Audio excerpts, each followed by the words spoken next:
और मैं आपको बता दूं, कोई भी आदमी बीमारी से नहीं मरता भारत में, लोग दवाई गोलियों के साइड इफेक्ट से मरते हैं।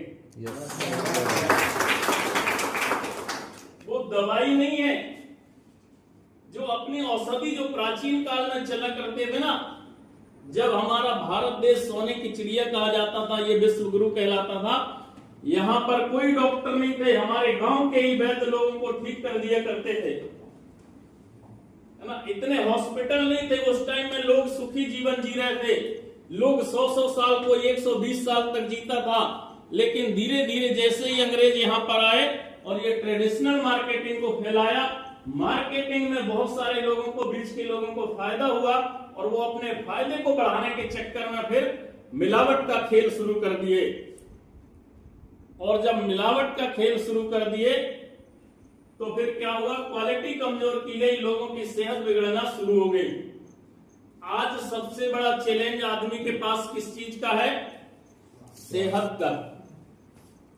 पैसा कमाने के लिए आपको सरकार भी योजनाएं चला रही है, बहुत सारे माध्यम है, लेकिन आप उनको अपनाते हैं। जैसे हम खेती की बात करें तो खेती में पहले जब हाइब्रिड बीज नहीं हुआ करते थे, उस टाइम में हमको यूरिया और डीएपी की जरूरत भी बहुत कम हुआ करती थी। लोग खेतों में गाय भैंस के गोबर का खाद डालते थे और उस समय जो अनाज होता था, उस अनाज को किसी मिल में ले जाके मिलिंग नहीं कराते थे, किसी चक्की में ले जाके और उसको गर्म प्रोसेस से नहीं चावल निकलवाते थे।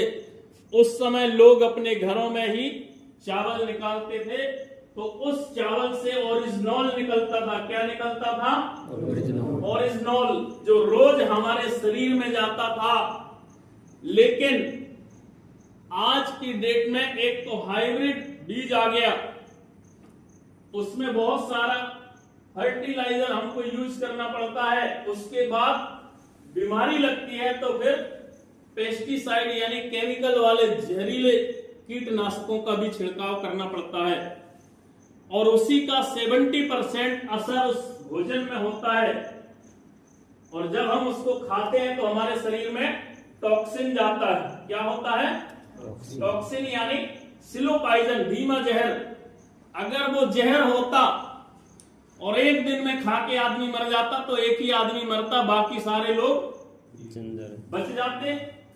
लेकिन जो स्लो पॉइजन होता है, धीमा जहर जो होता है, वो क्या करता है, धीरे धीरे धीरे धीरे हमारे शरीर के बहुत सारे पार्ट्स को, जो महंगे महंगे हमारे पार्ट्स हैं ना, उनको खत्म कर देता है।